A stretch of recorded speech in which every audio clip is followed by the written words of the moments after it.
થરાદમાં નગરપાલિકા પ્રમુખ તરીકે અર્જુનસિંહ વાઘેલા અને ઉપપ્રમુખ તરીકે દિલીપભાઈ ઓઝાની વરણી. થરાદ નગરપાલિકામાં નવા પ્રમુખ અને ઉપપ્રમુખની વરણી કરવામાં આવી છે. ભાજપના બહુમતી બાદ અર્જુનસિંહ વાઘેલાને પ્રમુખ અને દિલીપભાઈ ઓઝાને ઉપપ્રમુખ તરીકે ચૂંટવામાં આવ્યા છે.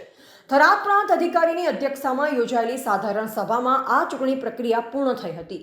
થરાદ નગરપાલિકાની કુલ 28 બેઠકોમાંથી ભાજપને 19 બેઠકો જીતી સ્પષ્ટ બહુમતી મેળવી હતી, જ્યારે કોંગ્રેસે 8 બેઠકો અને 1 બેઠક અપક્ષ ઉમેદવાર વિજેતા બન્યા. આ બહુમતીના આધારે ભાજપે પ્રમુખ અને ઉપપ્રમુખના પદ પર પોતાનું પ્રભુત્વ સ્થાપિત કર્યું. આમાં પ્રમુખ તરીકે અર્જુનસિંહ વાઘેલા અને ઉપપ્રમુખ દિલીપભાઈ ઓઝા અને કારોબારી ચેરમેન તરીકે ભારતીબેન ચિરાગભાઈ રામાણી, પક્ષના નેતા તરીકે મયુરકુમાર મહેશ્વરી અને દંડક તરીકે જસીબેન જયંતિભાઈ નાઈ બધાની વરણી કરવામાં આવી. નવા વરાયેલ પ્રમુખ અને ઉપપ્રમુખે વાવ-થરાદ ભાજપ કાર્યાલયની મુલાકાત લીધી, જ્યાં જિલ્લા ભાજપ પ્રમુખ નરેશભાઈ ઠાકોર દ્વારા તેમને શુભેચ્છા પાઠવવામાં આવી હતી. આ વરણી બાદ ભાજપના કાર્યક્રમોમાં ઉત્સાહનો માહોલ જોવા મળ્યો.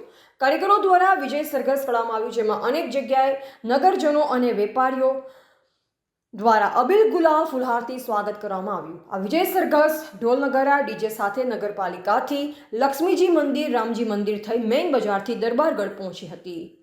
Reporter Bhikhabhai Sipai, MD news, Palanpur, Banaskantha.